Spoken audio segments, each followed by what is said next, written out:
This is Sugar Cane in Moss Bluff, Louisiana. It's an affordable home neighborhood that we had approved a few years ago.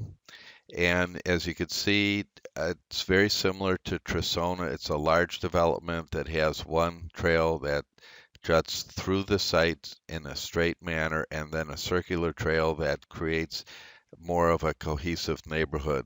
The community facilities are at the entrance, and then there's some future use along the main arterial road. The site includes some quad townhomes, as you can see here, that would be very affordable for the first time buyer. I believe these might even be rentals. And then the rest of it is very affordable single family homes. There's quite a few homes on this. You can see a lot of ponding. This is in the Gulf area where it's susceptible to flooding and hurricanes. And you can see kind of a vacant area going through the site, and that is a gas line easement, but you could hardly notice it because of the way that we work around it. If I didn't point that out on the ground or in the air, you would never notice that there's an easement there versus a grid design that would have lined the homes right up against that easement. So we're able to achieve a much greater density with less street. Uh, there's a very efficient plan. The pullback, the longer driveway significantly increases the number of homes we put on the site, and it increases the sense of space without increasing the linear foot of road. Again, now you can see that line, that gas line that is between the homes and this longer pond.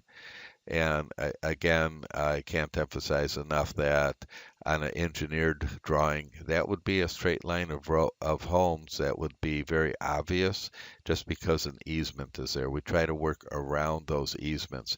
Here you can see that circular trail passing through a cul-de-sac park. Look at how many homes we get on a cul-de-sac. Very little pavement because it's one-way pavement. It's narrow pavement.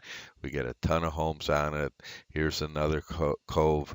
And basically, this is a big loop.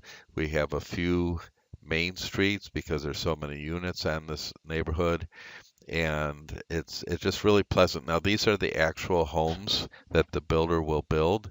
The site is held up for some unforeseen legal title problems, and this does happen in land developments where unforeseen things happen that could delay the neighborhood from being built. But we suspect that soon this neighborhood will be under construction.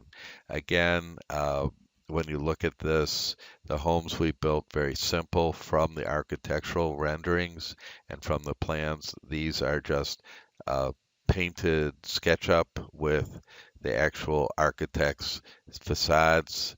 We didn't do all the floor plans because there's so many homes, but this gives you an example of what we could do on a very affordable neighborhood.